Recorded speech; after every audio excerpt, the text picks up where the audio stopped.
I never thought in America I had to be worrying about brainwashing and propaganda. We have a brainwashing going on in this. I was born in North Korea and I escaped when I was 13 years old. I did have one older sister and I had 2 loving parents. But in North Korea, there is no word for love. So my parents never told me that they loved me. The first thing my mom told me as a young girl was, don't even whisper, because the birds and mice could hear you. We never knew who was a spy, how they were watching. When I was 8 or 9, my father was arrested by the regime, accused him that he was engaging in trading. He initially sold rice, dried fish, sugar, clocks, and then later he sold metal. Because of that, he got punished and he was sentenced to more than 10 years. Growing up as a child, seeing dead bodies on the streets, that was my daily routine life. So, we go to river, we don't have the running water, we have to go river to bathe, drink the water, wash our clothes, but then this dead bodies floating by, it doesn't even bother you, it's something you have seen every day and you drink the river water. North Korean people, if we eat breakfast, we don't think about, what I'm gonna do, how I'm gonna improve my life. If you find lunch, you're like, okay, how I'm gonna find dinner. All we are thinking every single second is, I'm hungry, how do I eat? My grandmother died from malnutrition, my uncle died from starvation. So they were purposely letting us die. You do not own yourself in North Korea. You are owned by the state. Regime decides what we read, what we watch, what we listen to, how we even dance. They control how you move your body. You do not have freedom for your haircut even.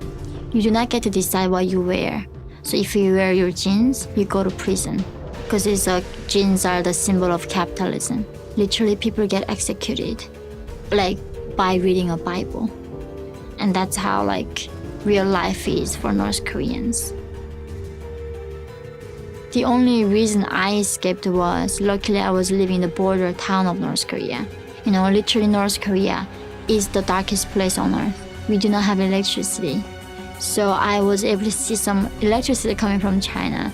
And that's when I thought, maybe if I go where the lights were, I might be able to find a bowl of rice. But there's guards with machine guns. They put the highly electrified wire fences, seal the entire border. So entire country became a concentration camp. But luckily, my sister who escaped left me a note saying, go find this lady, she's gonna help you to escape. So I found the lady and she bribed the guards on the border. I took my mother with me. I told her to come with me to China. So I crossed this with one young man and my mother and myself, 3 of us crossed the frozen river into China. We met the Chinese broker and then said that I want to have sex with her, like me. I did not even know what sex was. There was no sex education in school. So obviously I don't even know what rape was. And of course my mom is she's a child. And then she offered herself. So he raped my mom in front of me. It's just unbelievably horrible, and that was my introduction to sex. And then they invited to another human trafficker to buy us. I was confused, how do you sell human? I thought we only sell puppies. What do you mean you sell me? I'm a human being. They sold my mom for less than $100. And then they sold me separately because I was a virgin. So they sold me less than $300.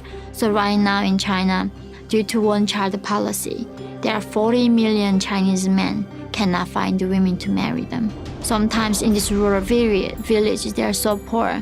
Entire town of men buy one girl and then they rape them constantly until she dies, and they buy another girl and then do the same thing. That's how they treat you. We are not even human beings to them. In this age of time, when we are talking about slavery that happened hundreds of years ago, there are people right now being sold the same way. I was sold to another human trafficker who was a Han Chinese, and I was going to kill myself. I couldn't take it. I lost everybody I knew. I don't even speak the language. He told me that if I become his mistress, he was going to help me to find my family. So I was letting him rape me. And then we met another North Korean defector woman. And she says, oh, you know what, there are missionaries is gonna help us to escape if we become Christians. And I'm like, what the heck is missionaries? I never even knew the word religion, right? Kim's a religion. And then she's like, oh, there's like people who believe in God and Jesus. They gonna help us. And in that missionary shelter, I proved out my faith to them. And that's how I became free. When I got to South Korea, they told me, oh, everything you believed was a lie. Kims are not gods. He cannot read your minds. They copy the Bible. They are dictators. And when I read that Georgia was an animal farm, that's when everything made sense to me. And that's also I understood, for the first time, the price of silence. And North Korea didn't become that way in one day, because the people who were in there, in the system, were scared and they did not speak up. That's how eventually it came to me where I did not even know that I was slave. I did not even know that I was Asian. I never even knew what Africa or different continents, none of that. I knew nothing about the rest of the world. There's no word for oppression. There's no word for liberty. There's no even word for gay. And of course, there's no word for compassion. Why do regime get rid of these words is because who controls the language, who controls the thoughts. So if they get rid of these words in our dictionary, that means we don't know the concept of human rights. We don't know the concept of freedom. And that's how they can control our thinking. You know, America was like our sworn enemy, that I had to kill them if I see them. And they told us that Americans are cold-blooded and monsters. I was like so scared to come to America, thinking like I'm going to this like enemy's land. They're gonna eat me alive, right? And then as I landed Houston airport, these people were just like holding their children, eating chips and burgers and smiling. Like, this is only American thing. When you go take the picture, Americans put the biggest smile in the world. When you see that, like, you don't even need a textbook tell you that Americans are not bad. When I came to this country and like stepped on the land, I just felt the spirit of justice. This is the only country that I did not face racism. This is the only country that I accepted as who I am. So in 2018, I gave birth to my son, and there was a birth certificate came out like 2 days later or something. So literally, mother was like North Korean, father was American. In freedom, only North Korean and American can have a baby together. I was so grateful. I was like, the best thing that I could have given to him is that American citizenship. So I went to Columbia University, lived in New York, and most of them are like left. Every single class at Columbia, the conclusion was America was founded upon an idea of racism and bigotry and slavery. The only way we can fix it is tearing down the US Constitution and tearing this down country and rebuild the socialist paradise on top of that. And this is what being fed to American minds every single day. There's no room for debate, and that was a propaganda and brainwashing machine. And when I hear about them supporting socialism, of course my reaction is, have you not learned anything from history? If something failed like 3 times, by that time we should be learning something and like, okay, let's move on. This thing is really not gonna work. But no, it's somehow with the left, they think it didn't implement it correctly. So why don't we do it again here? Every single one of them said the same thing, like, we are gonna give you the paradise, and they did not. They say, oh, the capitalism is so evil, it's so greedy. I'm like, do you know without capitalism, how do you even have an internet? How do you even have electricity like without capitalism? Do you know like your clothes that you're wearing? Because of the free market that we have all of this. South Korea was the poorest country. When they adopted the US democratic system, they copied it literally. They became the Asian tiger. The GDP difference between North Korea and South Korea is a 40-time difference.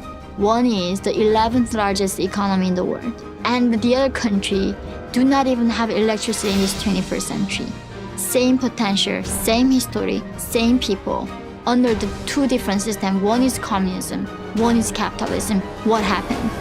They say, we don't have electricity because of American bastards. We don't have rice because of American bastards. We die because of American bastards. Every single problem comes down to blaming somebody else. blaming the system, blaming history, blaming the constitution. Because of white men, there was a slavery. Because of white men, that women are like being treated unequally. Because of white men, that we have climate change. I mean, like, it's not about something about you that you want to fix. And this is what exactly North Korea does. I am also fighting for my freedom of speech. I get censored on YouTube and Twitter because I talk about China. And never in my life I thought, in America, I had to fight for freedom of speech. Even in America, the freedom is not guaranteed. And it's slipping away every single day. I just hope it's not too late to fight back.